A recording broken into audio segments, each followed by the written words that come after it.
Hello, back to another part of my, spiritual awakening walkabout.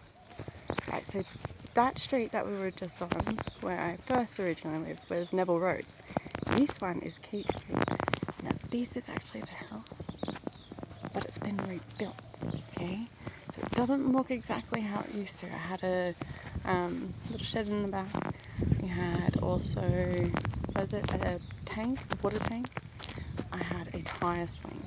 So give me moments, because I'm going to re-sketch it so you can have a look at what I can remember from as a kid, just living here in the last, few years of my life.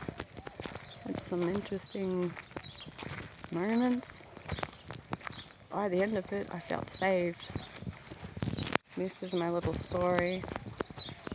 We're going to go back to my car. It's gonna hurt because I don't know if anyone really knew what the flip went down here when I was living here. And let's just say I jumped out of the sunroom bedroom windows for this story, because that was my room before shit went shit. So, just walking back slightly, calmly, nice and chilled. It's quite quiet, which means, I don't want to disturb anyone. Plus getting blessings, Sustainability. Alright. I'm going to sit here so we can read this. Okay. This is called, and I will take a photo so you can read it yourselves, But this is called My First Kept Secret. When I was little, we lived in a country town called Clifton. We lived in a country town. Clifton was the name. We called home for a little while. Big yard to roam, a tire swing to the side, a big water tank to the back we used to play under or hide. An old school fireplace for the very chilly nights. We used to smoke out our little lungs when warming up the inside. Brothers shared a room. I was in the sunroom near the front door. Windows of each side of me I could see from. So what I mean by that, not only did I show glimpses of the windows on the outside, this particular sunroom had windows on both sides. So I could open up windows and see into the lounge room, living room section, So that's what I mean by that. Windows of each side of me I could see from. Mum and her boyfriend Adam had a roommate at this time.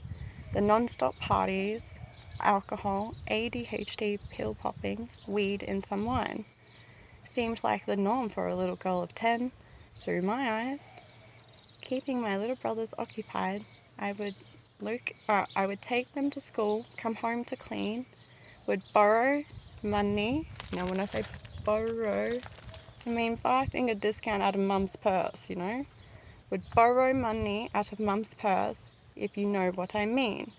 Some days I would buy my brothers food to eat, come home still, till you passed out from all that drink.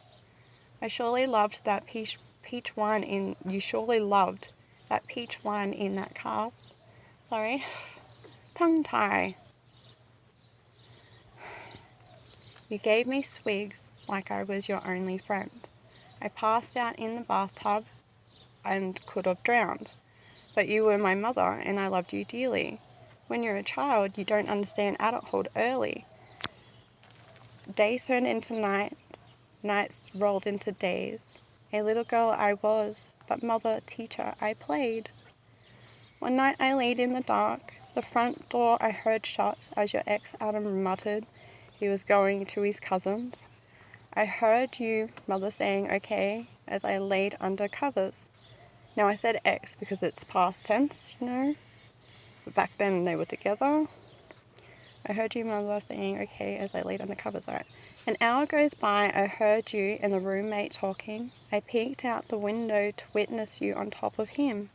I lifted the window arcs and asked you what you were doing. You slammed down the window and told me to go to sleep, but I knew those moans and kisses weren't for him. Infidelity. Page 2.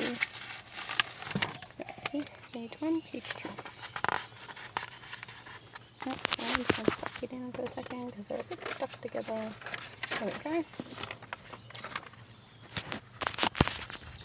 Here we go. Continue, because it's a bit traumatic, you know? Even though I've healed from this shit. So I opened up the other windows as I jumped out. See, I jumped out the front windows now. Running down to your Adam at his cousin's. I knocked on her door and told him what I saw. We walked back to the house as you kicked down the door. My mum screaming at me, "Why'd you tell him for?" You started laying into me as I backed onto the couch. Your Adam jumped in front of me as I screamed for help, blaming me with every head blow, screaming and crying, pleading to your mum, no more. So, you know, no more, mum, no more, you know. No sights of old mate as he fled, so the other dude, as I was shoved into the room where I slept. Yelling and screaming you could hear through the night, eventually falling asleep until I woke to sunlight and walked out towards you as I didn't stop to think. A black eye, bumps and bruises. You didn't even blink an eye. Told me if school asked to tell a lie. One teacher. I don't handle you tell them that I walked into. One teacher had asked, and that's all I said I knew. A little girl who loved her mum kept her secret. Weeks went by and your Adam eventually left. You would stay at the pub till early mornings, you know. One morning I heard a knock on the door to open up and see family faces standing at the steps. "Where's your mum?" I was asked. As I answered down the road, they found you at the pub where you always were. Told to pack up the house for I'll never return. The thought of safety come rushing through my heart after feeling so alone in the dark. Taking a final glimpse before the home stretch. Arriving to safety, I had felt. One brother went to dad's, one brother went with you. So one bro went with my stepdad, which is his dad, and the other brother who shares the same dad went with mum. I was given the option to stay with Pop and Nan, a secret I held deeply until this very moment. Little Christy had no idea how my life would be altered, staying quiet all these years until this door was finally open. That is my poem writing, guys. You know, just, you know, pen paling, authenticity, real, raw, hurtful. And, you know, had to backtrack just to do this shit.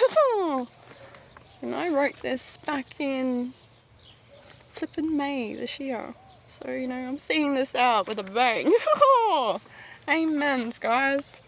But I will take photos. You just read it yourselves, because, you know, if it bloody relates with you somehow and you know you're fucking stuck there and you know that you don't want to be stuck there, it's okay.